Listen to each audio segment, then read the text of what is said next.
এখন কিন্তু আস্তে আস্তে মুখ খুলতে শুরু করেছে ইরানের নীতি নির্ধারকরা। যুদ্ধবিরতি চলছে, ইরানে এখন হামলা নেই।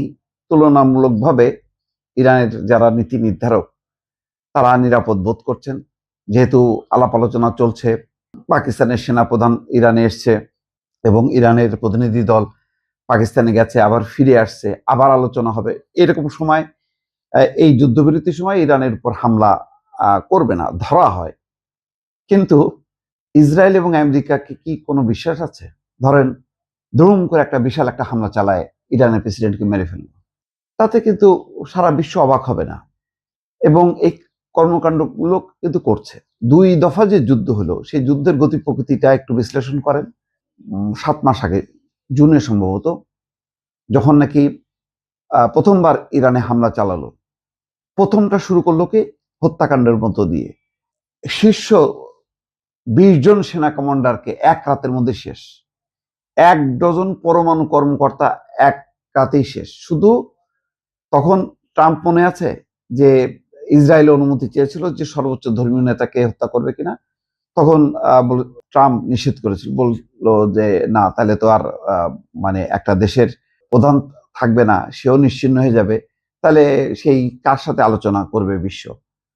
এটা খারাপ দেখা যায়। মানে একান্ত বলা যায় যে ট্রাম্পের দোয়ায় ওই যাত্রায় বেঁচে গেছিল। কিন্তু ২০ জন শীর্ষ, একটা দেশের শীর্ষ ২০ জন সেনা কমান্ডার এক রাতের মধ্যে নেই। শীর্ষ ১২ পরমাণু কর্মকর্তা নেই। মানে সব মিলায় ওই দফায় তো বলতে গেলে ৪০ থেকে ৫০ জন কর্মকর্তা নেই, তার মধ্যে মন্ত্রী টন্ত্রী অনেকে আছে। পঙ্গু করে দিছিল রীতিমতো ইরানকে।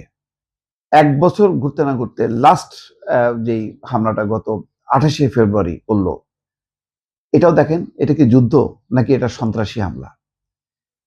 সন্ত্রাসী হামলার মতো সন্ত্রাসী হামলা চালায় যুদ্ধ শুরু করলো।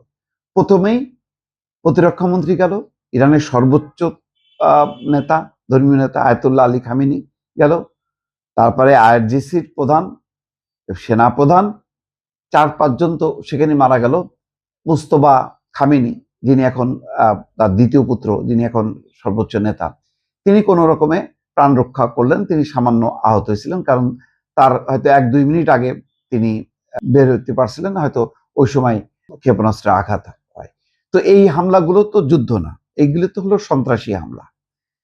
তো সেই কারণে এটা পেজেশকিয়ান যেটা বলছে যে ইসরায়েল এবং যুক্তরাষ্ট্র প্রকৃত সন্ত্রাসী, আসলে তো সন্ত্রাসী সন্ত্রাসী রাষ্ট্র এবং ব্যক্তি হিসেবেও তারা সন্ত্রাসী, এটা বলাই যায়। এটা ইরান এই কথা বলতে পারে এবং এটা বলবে আগামী দিনে। কিন্তু এই যে শিশুদের উপর হামলা, ১৬৮ জন শিশু, মানে ওইদিকে ইরানের সর্বোচ্চ ধর্মীয় নেতা মারা গেল, এদিকে ১৬৮ জন শিশু মারা গেল, যাদের মধ্যে অধিকাংশই হচ্ছে ছোট ছোট মেয়ে কন্যা।